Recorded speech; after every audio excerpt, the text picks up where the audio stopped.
اور بات چیت چل رہی ہے یہاں پہ قیامت اور اس کی علامات پہ. بہت ساری علامات ہم نے آپ کے سامنے پیش کی ہیں، ہمارے علماء کرام نے پیش کی ہیں. آپ سن ہی رہے ہیں. نوید صاحب کوئی بات کر رہے تھے، ہم نے بیچ میں ٹوک دیا تھا، معذرت. تصور اسلام جو قیامت کا ہے، پہلی بات تو میں یہ عرض کروں، یہ محبت والی بات ہے کہ قیامت اصل میں نام کس چیز کا ہے. میں ہوں محبت والا، تو میں یہ کہتا ہوں قیامت اصل میں نام ہے نبی علیہ السلام کی شان دکھائے جانے کا. سبحان اللہ. حضور انور صلی اللہ علیہ وآلہ وسلم جب تشریف لائیں گے قیامت میں، تو ہوگا کیا کہ نبی علیہ السلام وہاں کرسی پر تشریف فرما ہوں گے اور نبی علیہ السلام شفاعت کریں گے. نبی رحمت صلی اللہ علیہ وآلہ وسلم کا وہ جو عظمتوں والا مقام ہے، وہ اولین و آخرین پر ظاہر ہوگا. اور اس کا اندازہ آپ اس سے بھی لگائیے، مفتی چمن زمان صاحب نجم القادری قبلہ تشریف فرمائے ہیں، ماشاءاللہ یہ اس حوالے سے بڑا کام بھی کرتے ہیں اور کر رہے ہیں کہ قیامت کا دن ہوگا. حدیث ہے کہ جب نبی رحمت صلی اللہ علیہ وآلہ وصحبہ وبارک وسلم کی شہزادی، ساری عورتوں کی سردار سیدہ طیبہ طاہرہ حضرت زہرا پاک سلام اللہ علیہ گزریں گی، تو کہا جائے گا اے اہل محشر اپنی نظروں کو جھکا لو. تو یہ کیا ہے؟ یہ نبی علیہ السلام کے صحابہ، حضور کے اہل بیت کی شان دکھائے جانے کا دن ہے. یعنی آپ اندازہ لگائیے کہ قیامت کے دن نبی علیہ السلام کی امت کی عظمت ہوگی. حضور علیہ السلام سے سوال ہوا یا رسول اللہ آپ کی امت کی پہچان کیا ہوگی؟ کہا ان کے چہرے چمک رہے ہوں گے، ان کے اعضائے وضو چمک رہے ہوں گے. یہ تو میں نے محبت کے انداز میں یہ باتیں کی ہیں. تو جو تصور اسلام ہے قیامت کا، وہ یہ ہے سزا اور جزا کا بنیادی تصور. فیصل قریشی صاحب توجہ کیجئے کہ آپ کے پاس ایک غلام ہو. آج کل غلاموں کا تصور تو نہیں ہے، ملازم ہوتا ہے. ملازم جو کام کرے تو آپ اس کو اس کام کا معاوضہ دیتے ہیں، لیکن اگر وہ بہت اچھا کام کرے تو آپ خوش ہو کر زیادہ دیں تو ٹھیک ہے، نہ دیں تو آپ کا پر کوئی قدغن نہیں ہے، جو طے ہے وہ آپ دیں گے. لیکن یہاں معاملہ ملازم اور مالک کا نہیں ہے، یہاں ملازم آقا اور غلام کا ہے. غلام پہلے زمانے میں خرید لیا جاتا تھا، اس سے کام لیا جاتا تھا، اس کو آزاد نہیں کیا جاتا تھا، جو بھی مالک کہتا تھا وہ کرتا تھا.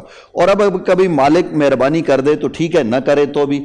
تو ہم جو تصور قیامت کو دیکھتے ہیں وہ اس معنی میں دیکھتے ہیں کہ اللہ رب العالمین وہ خالق ہے، وہ مالک ہے، وہ رحمان ہے، وہ رحیم ہے، وہ کریم ہے، وہ ستار ہے، وہ سب کچھ ہے.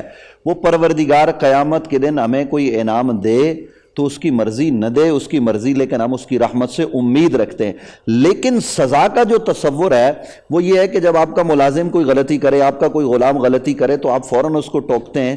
تو یہ جو سزا و جزا کا تصور اور قیامت کا جو تصور ہے، یہ ہمیں پابند بناتا ہے اس زمین پر کہ ہم نے کہیں پیش ہونا ہے.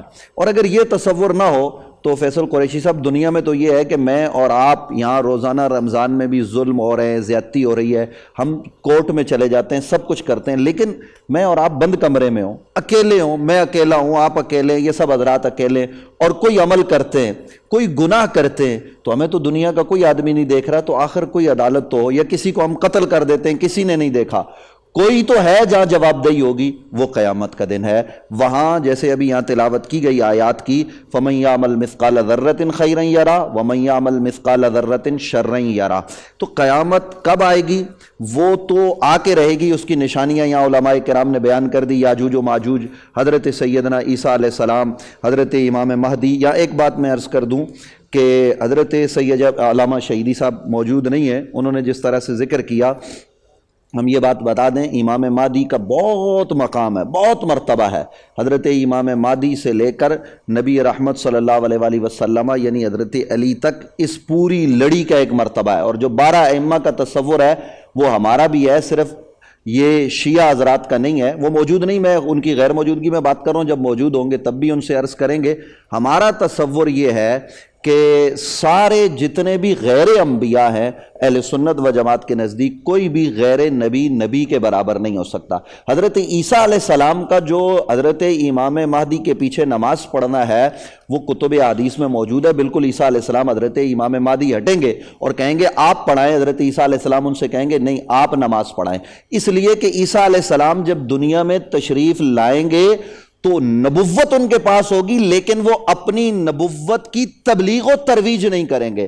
یہاں بہت سارے لوگ جو ہے نا وہ اس سے ایک الگ سے نتیجہ اخذ کرتے ہیں, جی جب عیسیٰ آئیں گے تو پھر تو ختم نبوت کا تمہارا تصور ختم ہو گیا. تو ہمارا تصور ختم نبوت ختم نہیں ہوتا.